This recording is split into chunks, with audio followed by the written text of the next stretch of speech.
Hello everyone, welcome back to my channel Sasi's garden.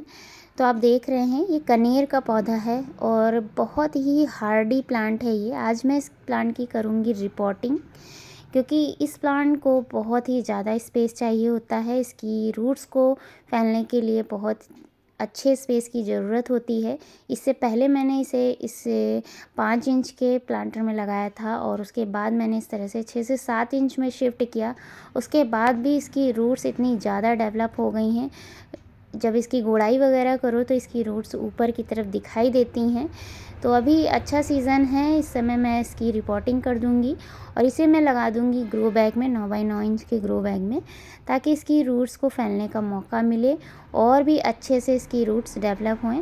तो ये जो पौधा है ये नॉर्मल वैरायटी का है। इसकी ड्वार्फ वैरायटी भी आपको नर्सरी में मिल जाएगी। नर्सरी से ही मैं इसे लेकर के आई थी। वैसे तो ये मोस्टली आपको सड़कों पर लगे हुए दिख जाएंगे और मोस्टली घरों के बाहर भी लोग लगाना इसे पसंद करते हैं।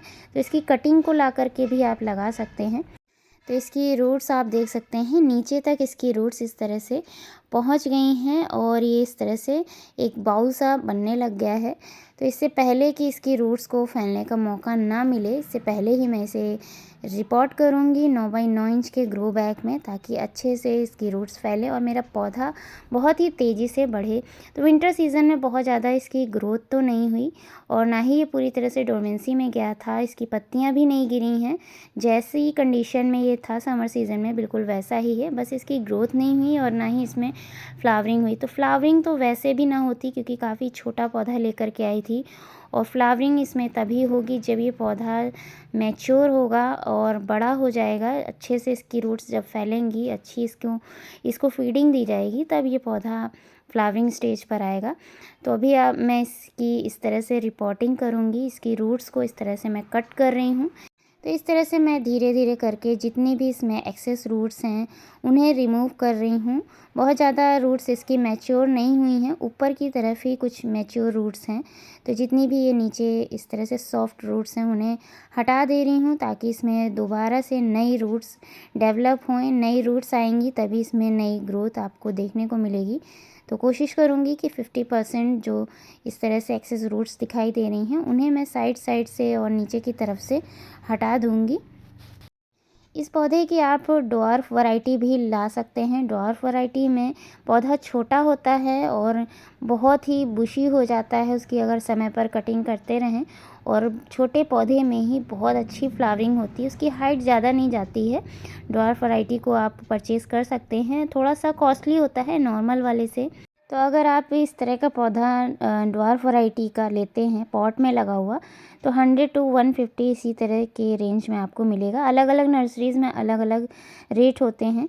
तो मोस्टली आपने इस तरह के पौधे सड़कों पर भी लगे हुए देखे होंगे, जिसमें किसी भी तरह की कोई भी केयर नहीं की जाती, उसके बाद भी ये बहुत ही अच्छी फ्लावरिंग करते हैं। बहुत सारी धूल मिट्टी जमी होती है, किसी भी तरह की कोई भी केयर नहीं होती है, काफ़ी अच्छे से इनकी ग्रोथ होती है।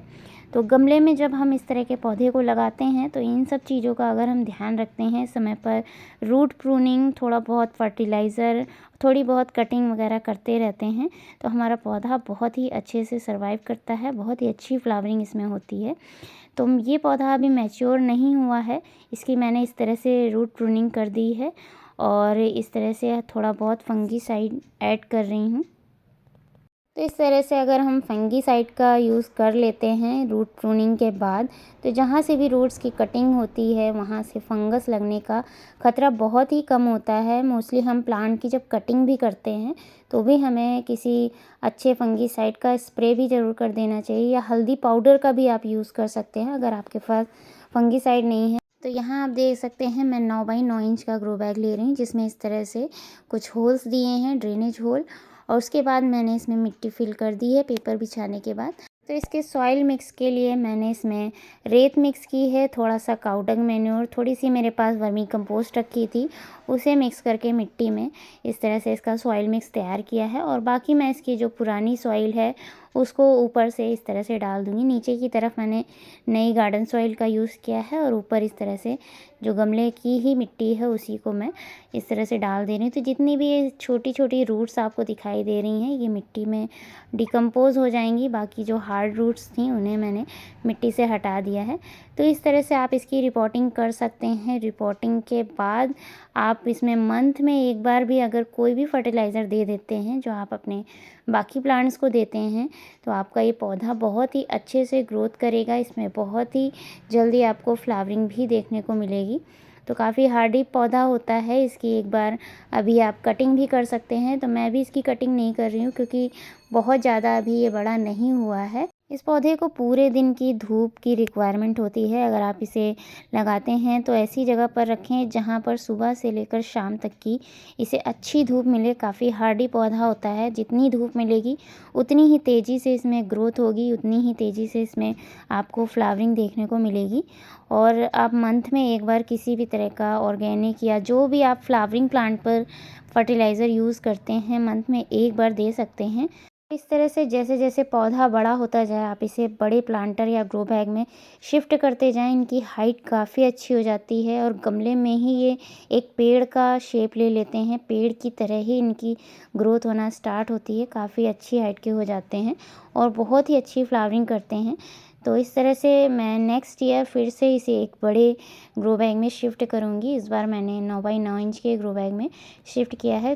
तो रिपोर्टिंग के बाद आप इसमें पानी दें और उसके बाद जब इसकी टॉप सॉइल आपको सूखी दिखाई दे, ड्राई दिखाई दे, तभी आप इसमें पानी दें। बहुत ज़्यादा पानी की भी इसे रिक्वायरमेंट नहीं होती है। गर्मियों के सीज़न में तो वैसे भी हम अपने सभी पौधों को 2 बार पानी देते हैं, सुबह और शाम। तो इसी तरह से इसे भी अगर आप देते रहते हैं पानी, खाद और इसी तरह से इसकी देखभाल करते रहते हैं, तो ये पौधा बहुत ही अच्छे से आपके गार्डन में बढ़ेगा। इस सीज़न में आप चाहें तो इसकी कटिंग से भी इस पौधे को तैयार कर सकते हैं। बहुत जगहों पे ये लगे रहते हैं। आप इनकी कटिंग को ला कर के अपने गार्डन में लगा लें तो बहुत अच्छा रिज़ल्ट मिलेगा। या फिर नर्सरी से भी ला सकते हैं। नर्सरी में भी इस समय ये पौधे आपको आसानी से मिल जाएंगे और कई वैरायटी में मिल जाएंगे। तो वीडियो पसंद आया हो तो कमेंट करके ज़रूर बताइएगा। लाइक, शेयर एंड सब्सक्राइब करना बिल्कुल मत भूलिएगा। मिलते हैं फिर से इसी तरह के एक और नए वीडियो में। तब तक के लिए thank you so much for watching.